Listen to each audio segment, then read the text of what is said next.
Hey everyone, I'm working to hit 1,000 subscribers and I need your help to get there. If you enjoy this content, please hit that subscribe button right now. Broncos country, we need to talk, because the disrespect has officially reached a boiling point. And honestly, I almost don't even know where to start. A brand new quarterback ranking just dropped, and Bo Nix, the guy who took this franchise to the #1 seed in the AFC, the guy who has racked up more wins through 2 seasons than almost anybody in NFL history, somehow landed outside the top 10 and is being talked about as barely a top 20 guy in this league. We are also going to dig into something huge today, because this offseason has Denver sitting with Super Bowl expectations we genuinely haven't felt since 2015. And we all remember exactly how that story ended. So we'd better learn the lessons before we walk this road again. And on top of all that, we're diving into just how much home field advantage actually matters for this team heading into the playoffs. There's a lot to get into, so let's not waste another second.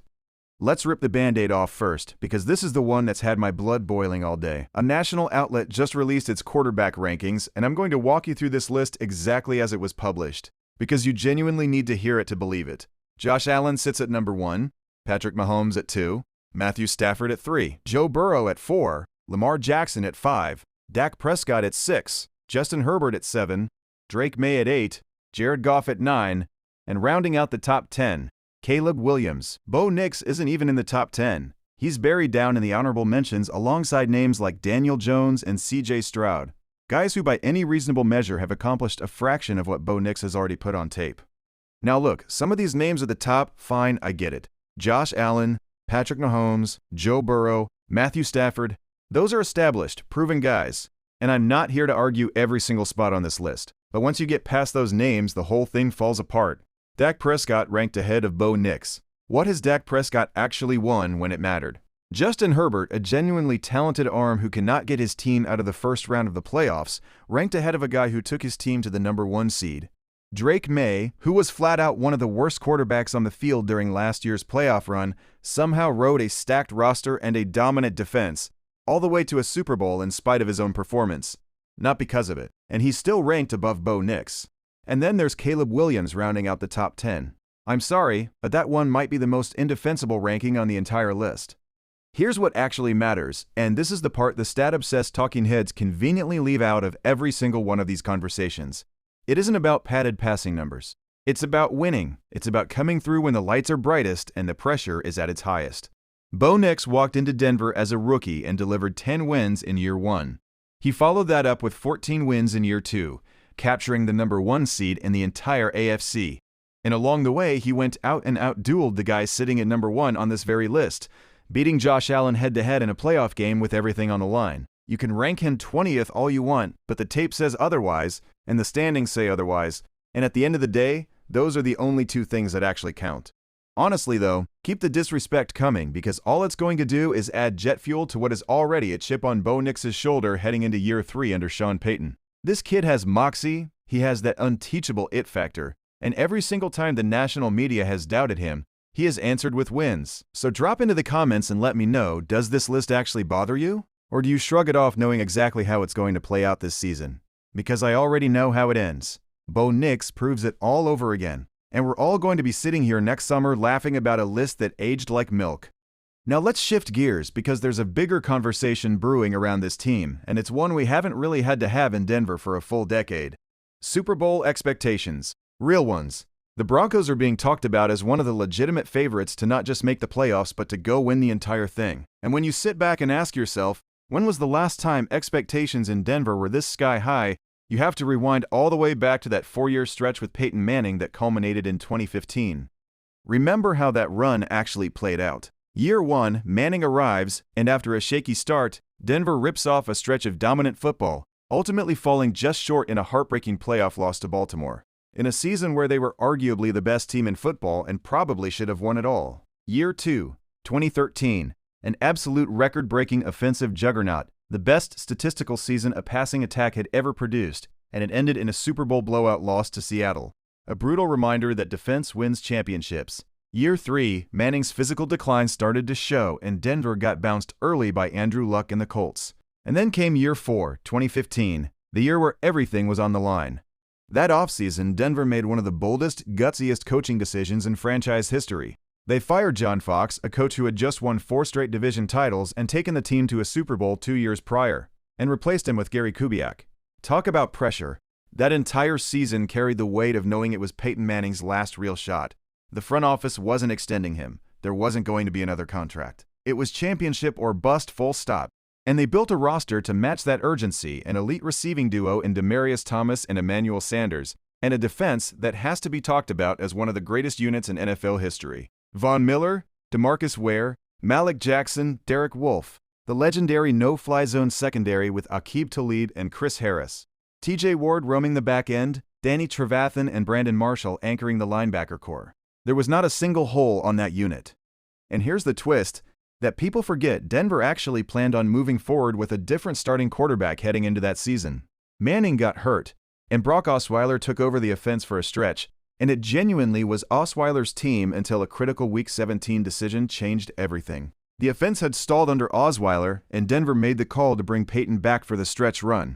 And once Payton had that huddle deck in his hands, he rode that historic defense all the way to a championship. I will say this, and stand by it: I do not believe the Broncos win that Super Bowl with Brock Osweiler at quarterback in the playoffs. It took Peyton Manning's experience, his mind for the game, his ability to simply not make mistakes and let that defense go win the football game. Credit to Osweiler for the games he won to help secure that number 1 seed. That mattered immensely, but the finish required Manning. So why does this all matter for the current version of the Broncos? Because that 2015 team was an aging roster built around an aging legend on borrowed time, and it truly was championship, or the whole thing was viewed as a disappointment. This current Broncos team is a completely different animal. This is a young roster, led by a young franchise quarterback who is going to be under center in Denver for a long, long time. If this team doesn't win a Super Bowl this season, it's not going to blow the whole thing up. There will not be some franchise-altering teardown. But make no mistake, there will be pressure, there will be scrutiny, and there will be questions asked about certain coordinators and certain roles if the results don't match the sky-high expectations that have been set. Championship windows, even for young talented teams, do not stay open forever, and every single team in this league is going to be gunning for Denver's spot. So the mindset has to be, let's go get this thing while the window is wide open in front of us. That leads perfectly into our next big topic, and it actually comes straight from a fan comment, because that's what this channel is all about. Hearing directly from you, Broncos country. The question posed was simple but powerful. If the Broncos want to defend that number 1 seed, does every single game need to be approached like a must-win? And that gets right into the heart of something I believe matters more than almost anything else heading into this season: home field advantage. I am a firm believer that home field advantage means absolutely everything for this specific Denver Broncos team. Think about what this fan base brings to that building. The altitude alone is a weapon most opposing offenses simply are not conditioned to handle. Add in the noise, the environment, the sheer difficulty of operating an offense inside that stadium when the Broncos are rolling, and you have a team that is nearly impossible to beat at home when they're playing good football, which is exactly where this roster currently sits. Compare that to trying to go win on the road in Buffalo, in Kansas City, in Cincinnati, in New England, in Baltimore. Those are some of the most hostile buildings in this entire league, and even with Broncos country famously traveling well to every single road game and every single playoff destination, there is simply no substitute for controlling your own building in January. That's exactly why last season represented such a golden opportunity, a real chance to steal a championship that frankly this team was ahead of schedule to compete for. Denver had that number 1 seed locked up, and the idea of hosting a playoff game against Houston or New England inside a fully healthy, fully rested building was as good a setup as this franchise has had in a decade. And then the injuries hit. Losing Javonte Williams was a gut punch, and losing Bo Nix was devastating, because with a healthy roster and Bo Nix under center, there is a real, legitimate case that the Broncos were on track to reach and potentially win a Super Bowl last season. That one stings, and it should, because it shows exactly what this team is capable of when everything lines up. So going forward, the priority has to be crystal clear.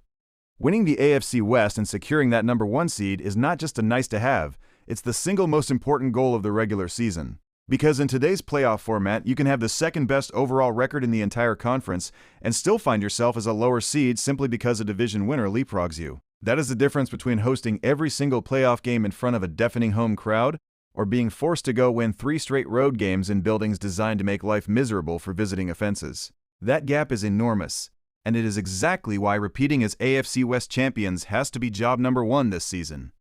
So Broncos country, I want to hear from you on both of these. Do these disrespectful quarterback rankings actually get under your skin?